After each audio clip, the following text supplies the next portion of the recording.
I've seen that you've posted recently on your website that you've decided to write full-time. What kinds of things led you to that decision? Well, that's all I've ever wanted to do. Just making it a possibility was a big goal of mine, to make enough money that I don't have to work full-time.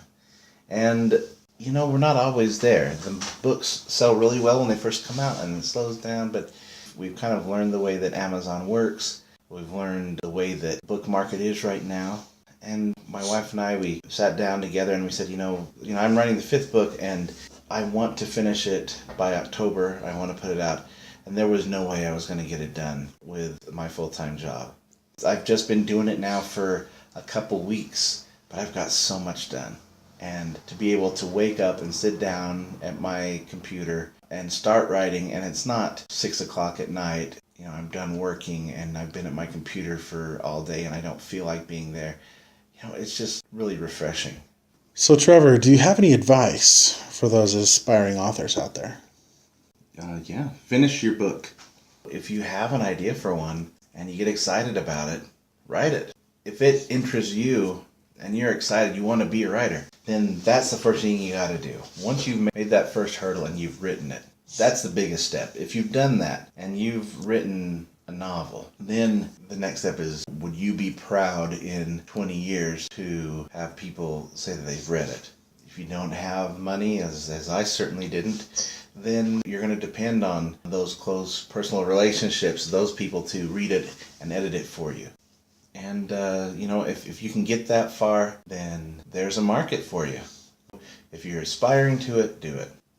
So, tell us more about some projects that you might be working on outside of your last book. We made a Bowl of Souls role-playing game, and it's mostly finished. There's some stuff we're going to do that we still have left to work out, a couple little kinks here and there, but for the most part, it's playable. We've been playing it, and it's a lot of fun.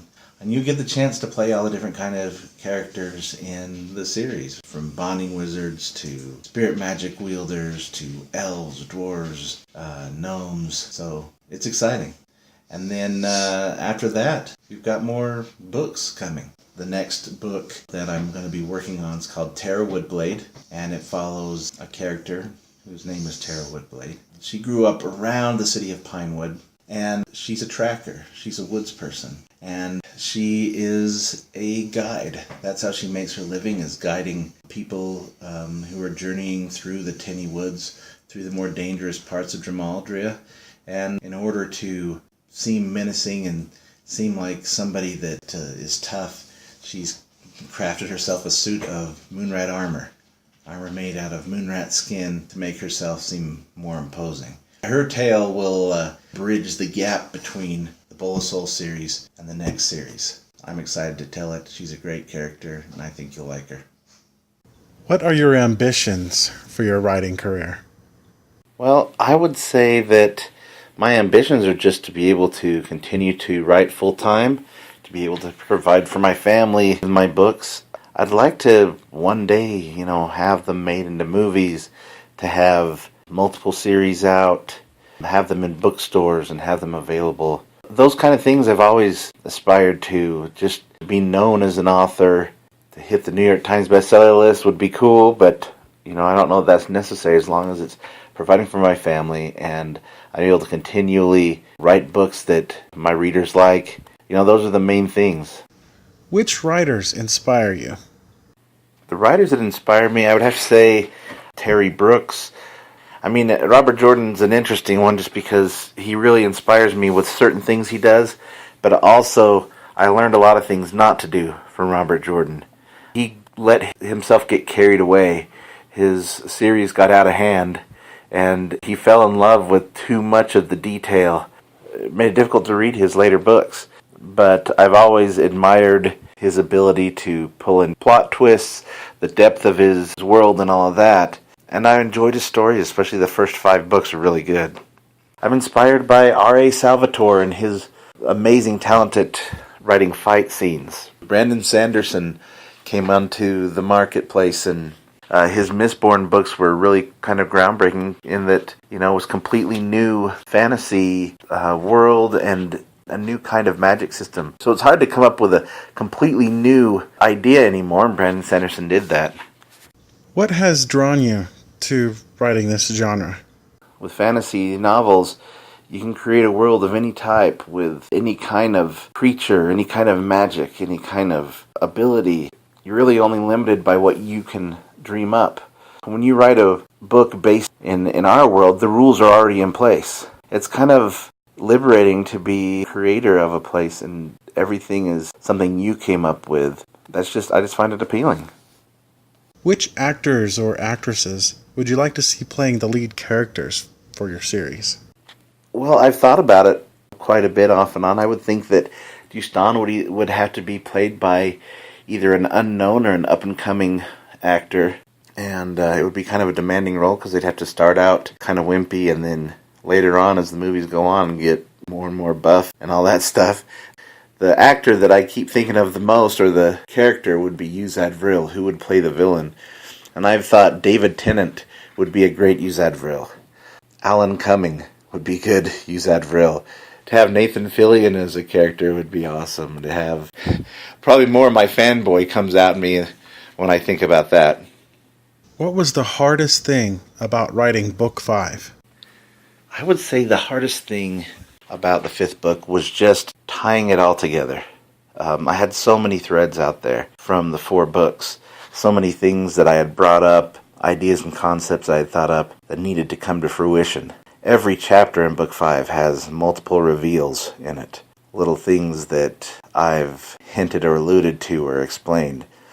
I wanted to be able to finally have everybody see what Dustan's powers could be. He's still got a lot of growth to go. I've got other series to write with these characters, so I didn't want to have him completely be able to do everything that his potential is. But I wanted to be able to give people a glimpse of that, and I think people were wanting that. But I would say that the biggest challenge was I had a plot, but then I had all these other things I needed to fit in, so how do I do it? That was probably the most challenging thing. Who edits your books, and how did you select him or her? My editor is my wife, Jeanette. She is the one that, I dedicated the book to her for that reason. She's always been the one to drive me, to push me to write.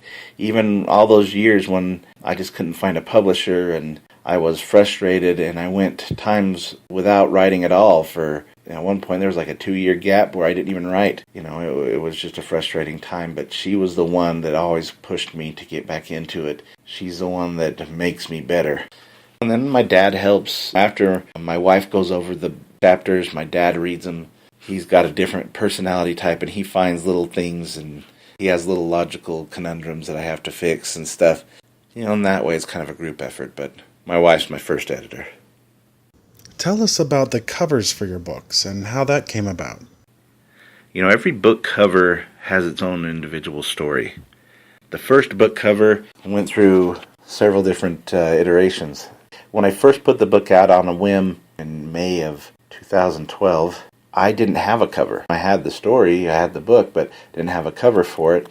And so I kind of picked this picture of some dark, spooky trees or whatever. That's all I had for like the first several weeks that the book was out there. And finally my brother, who's always wanted to be an artist, he drew the first cover for Eye of the Moonrat. I really liked the picture. He got the moonrat spot on. I thought it was pretty cool. But as time went on, I found out that there were some people who thought because it was in colored pencil or whatever that it looked unprofessional. And so eventually... After I'd got several of the books out, I had enough money coming in, I was able to hire professional Renu Sharma to redo the first book cover. She did an amazing job. And I still have my brother's cover included as the first page of the book when you open it up. So you can kind of see his illustration. But the second cover, there was a lady at a fiber arts fair. She was just sketching in a notebook as she was selling some pottery. And it was just gorgeous. I talked to her and told her I was looking for somebody to do the cover to my second book. So, we made a deal. I paid her, and she made this amazing picture of the golem in the mage school. And all the details weren't exactly the way I wanted them, but it was gorgeous. And she lives in Washington, so and she was really hard to get a hold of. But finally, I did get the cover. I still don't have the physical copy of her creation, which I kind of am disappointed about. But I was going to have her do the third book cover, but I couldn't get a hold of her. She's a hard person to reach. So the third book cover, I had actually paid an artist that was a friend of a friend who does comic book art. Had told me that he thought he could do a really good, high-quality comic book-like cover for the third book and really show some of the action. I wanted to see Talon attacking Fist in the dark outside of Miss Nala's house in book 3. And I was all excited about that particular image being on the cover, and he drew it, and it was really cartoony. It was more like Archie and Jughead than the X-Men or something. And so I ended up, at the last minute, the day before I was going to release my book, I had a cover I couldn't use. I'd already paid him and everything. And so my brother came through again, had this alternate idea of Justan's swords. He's been carrying this sketch of the swords around with him that he wanted to show Lenny to have him make it.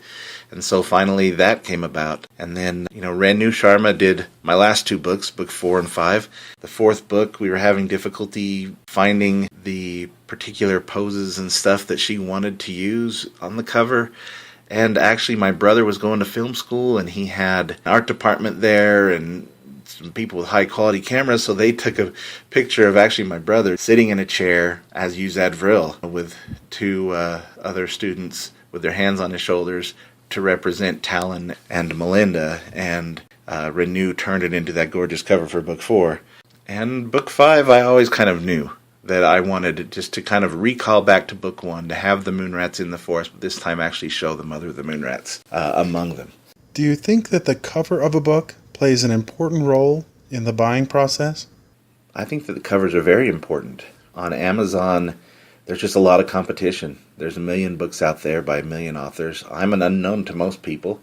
They can look at the reviews, they can look at other things, but what's going to first draw their eye is going to be that cover. If it looks amateurish, if it looks crude, then a lot of times they won't even bother with it. So having a professional and nice looking cover is really important.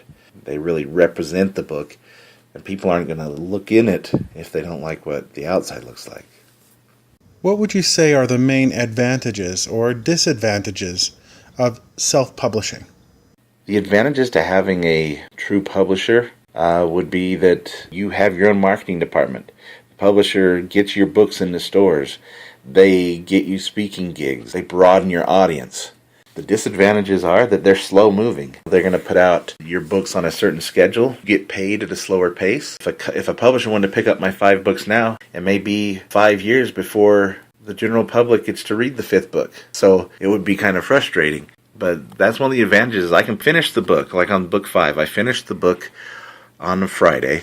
My wife and I had been doing editing all along, so we were pretty much ready to go, but we did a final editing pass over the weekend. And then on Monday, we put it out there, and the book was available for sale Tuesday morning on Amazon. It was that quick. In 2 months, the sales from that will start coming in. Whereas with a publisher, it may be a year and a half before I see anything. So, those are some of the advantages to self-publishing. What are your thoughts on good and bad reviews? Reviews are kind of like the lifeblood of an author, especially when you're self-published. That's how you know how your books are really doing, because your friends and family will be nice to you. But your average reader who just picks up the book on Amazon, they don't know you, they don't care about you. So if they put a bad review, then it's really the way they're feeling. As far as the helpful kind of reviews are the ones where they explain what they don't like about the book, if there's something bad.